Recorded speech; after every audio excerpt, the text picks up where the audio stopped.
let's talk a little bit about chemical reactions. And chemical reactions are a very big deal. Without chemical reactions, you or I would not exist. In your body right now, there are countless chemical reactions going on every second. Without chemical reactions, we would have no life. We would not even have the universe as we know it. So what are chemical reactions? Well, they're any time that you have bonds being formed or broken between atoms or molecules. So what are we talking about there? Well, this is maybe one of the most fundamental chemical reactions. Once again, if this one never occurred, we'd be in trouble. We would not have any water. But let's think about what it is actually describing. So over here on the left-hand side, we have the reactants. Let me write that down.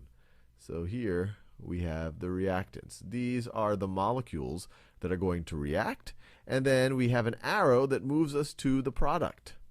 So let me do that in a different color. So we have an arrow that moves us to the product, or we could say the products. And so what are the reactants here?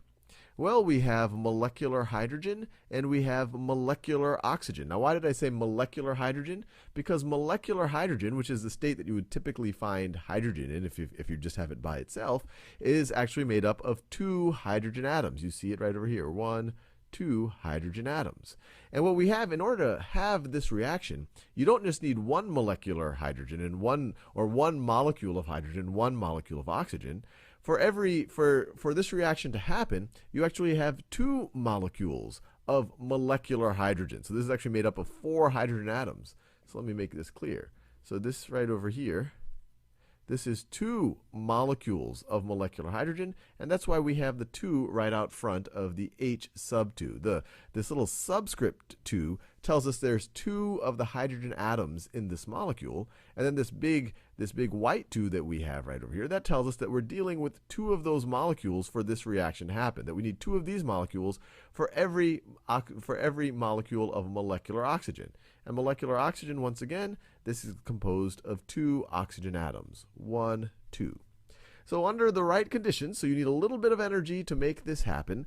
If under the right conditions, these 2 things are going to react, and actually it's very, very reactive, molecular hydrogen, molecular oxygen, so much so that it's actually used for rocket fuel, you are going to produce 2 molecules of water. We see that right over here. And look, I did not create or destroy any atoms. I had one oxygen atom here. It was part of the oxygen molecule right here. And then I have the second one right over here now. Now they are part of separate molecules.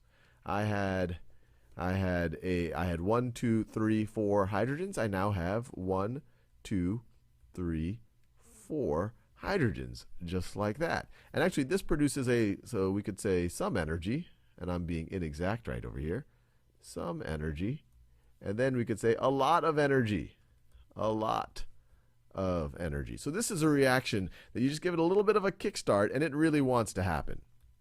A lot of energy. So one thing that you might wonder, and this is something that I first wondered when I learned about reactions, well, how does this happen? Is this a very organized thing? Do these molecules somehow know to react with each other? And the answer is no.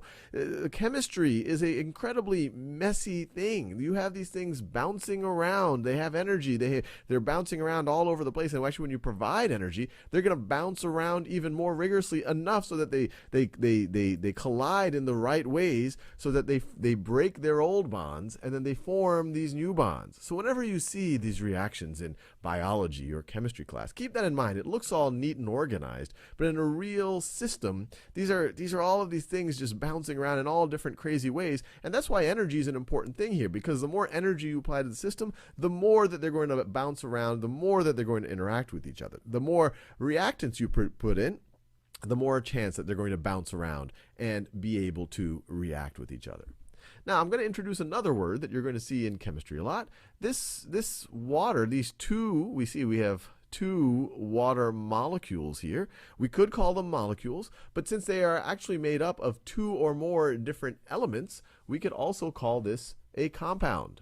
So water is, you could call it a molecule or you could call it a compound. So this is a molecule or compound, while this molecular hydrogen, you would not call this a compound. And this molecular oxygen, of course, it's a molecule, but you would not call it a compound either.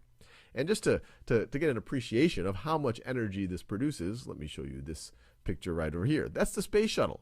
And this big tank right over here, this big tank contains a bunch of liquid oxygen and hydrogen.